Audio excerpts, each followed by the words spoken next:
Well, the Mississippi River has hit its crest and flood waters are starting to recede. The National Weather Service says the river crested at around 21.51 feet. That is tonight's top story. Now, here's a live look of downtown Davenport from our camera on top of the Cookies and Dreams warehouse. You see the water there is pretty much going down. This would be the 7th highest crest at Lock and Dam 15.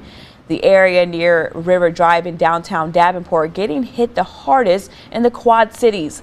Local 4's Trey Harris reports city leaders are still happy with this year's flood plans. Speaking with the Davenport Public Works Director today, Nicole Gleason says based on improvements made to the flood preparations, everything went as expected this year, and moving forward they'll likely keep the same plan.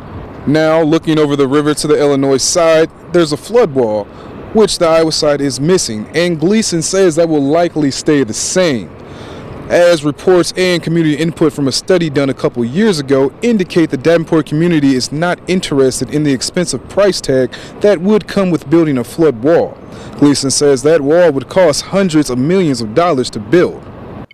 That was contemplated. We did a flood study a couple years back with HR Green, and we did a lot of community input, and the great sentiment was still that the community doesn't really want a flood wall, especially at the expense. The city of Davenport expects flood cleanup to start once water levels hit below 18 feet. For those wondering about River Bandits games, you still have access to Harrison parking ramp, and that is still free and open. You'll just have a longer walk to Modern Woodman Park. In Davenport, Trey Harris, Local 4 News.